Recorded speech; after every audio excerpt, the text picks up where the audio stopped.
Bonjour, je vous retrouve aujourd'hui pour la présentation de ce petit clavier Bluetooth AZERTY qui est proposé par eClever. Alors il s'agit du modèle IC-BK01. La particularité de ce clavier est donc d'être assez petit, assez étroit, d'avoir une faible amplitude de touche. Donc on n'a pas, et vous allez le voir par la suite, sensation de touche bruyante lorsqu'on frappe sur le clavier. Et il est surélevé nativement. Il n'y a pas de loquet en plastique derrière le clavier qui va permettre de l'ajuster en hauteur. Donc pourquoi il est surélevé nativement? Parce qu'en fait, à l'arrière du clavier, tout ceci c'est le compartiment, on va dire, électronique et batterie. À ce sujet, donc là il est sur on, je vais d'ailleurs le désactiver. Donc là il est éteint. Si je veux donc l'alimenter, il faut que j'ouvre le compartiment ici. Et on a un emplacement pour deux piles format AAA. Donc on les rentre ici. Et une fois qu'elles sont insérées, on referme le clavier. On allume. On appuie sur le bouton Connect. Sur l'ordinateur, alors moi en l'occurrence j'ai Windows 10 version 64 bits, je vais dans les paramètres système, l'onglet Bluetooth, et j'attends qu'il soit détecté par Windows.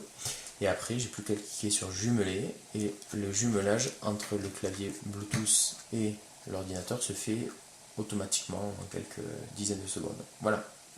Voilà un peu pour la méthode d'appairage de ce clavier, qui est plutôt joli.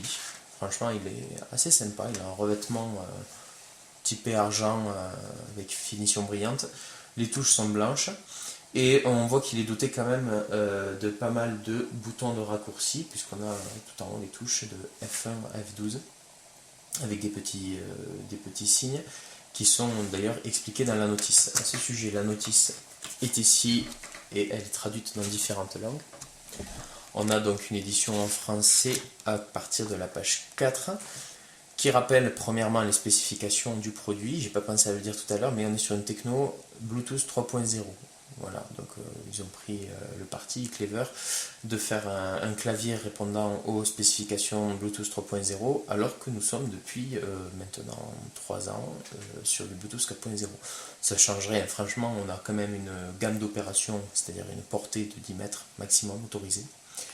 La durée de vie du clavier, 3 millions de clics sur les touches, je pense qu'on a le temps, on a le temps de voir venir avant qu'il y ait un problème avec ce clavier. Et au niveau des touches de fonction, c'est expliqué. Tout en haut, on a donc l'accueil, affichage clavier, échange linguistique. Le F4 correspond au bouton de recherche. On a du copier, coller, couper pour F5, F6, F7. De la lecture de musique, piste avant, piste retour, pause, lecture pour F8, F9 et F10. Volume up et volume down pour F11 et F12. Voilà un peu pour le rappel. C'est quelque chose qu'on a de manière conventionnelle sur les claviers d'ordinateur. Ce qui est moins conventionnel, c'est que ce clavier est compatible Android, Windows et iOS. Pour ce faire, une fois qu'on l'a connecté, en fait, il suffit d'appuyer sur la touche fonction FN et après basculer FN plus A pour basculer en Android, FN plus Z pour basculer en Windows, FN plus E pour basculer en iOS. À ce sujet, il y a une petite erreur dans la notice ici, puisqu'en fait ils en sont restés au mode QWERTY, ils n'ont pas bien traduit la notice. Il y a marqué appuyez sur les touches FN et Q, W, E ensemble pour changer entre les systèmes Android, Windows et iOS, alors que c'est plus Q sur la version européenne, puisqu'on est sur un clavier AZERTY, c'est A. Bon bref, c'est pas bien grave, on aura compris. Donc au niveau du test, vous allez voir, je le connecte, si je ne l'ai pas fait, il est connecté, je vais rapprocher la tablette. Donc j'ai déjà fait le paramétrage et je vais simplement faire un petit zoom sur l'écran. Je vais lancer un traitement de texte, tout simple. Je vais faire en sorte qu'on y voit quand même un peu mieux. Puis je vais taper un peu de texte et puis je vais vous laisser entendre un peu le bruit des touches puisque c'est ça qui compte. Je vais me mettre sur une police quand même un peu plus grande.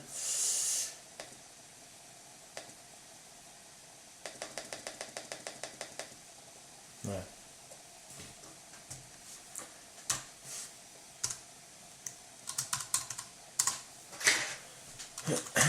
MS.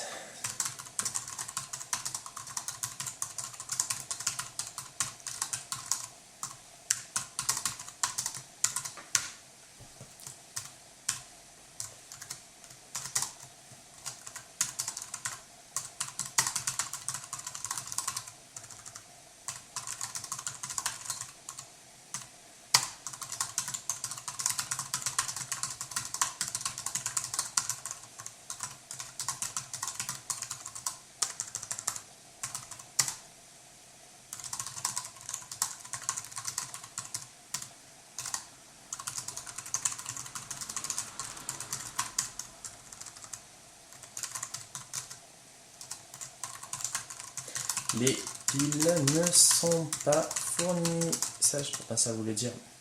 Donc il faut utiliser des piles AAA. Donc rechargeables ou non rechargeables, ça ne changera pas grand chose. Et puis voilà, la notice est traduite en français et elle est claire et compréhensible. J'espère que cette vidéo vous aura intéressé et je vous dis à bientôt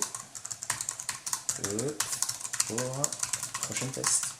Voilà, cette vidéo est terminée. J'espère que ce clavier Clever en tout cas vous aura peut-être intéressé, peut-être pas, que la vidéo vous aura plu et je vous dis à bientôt. Au revoir.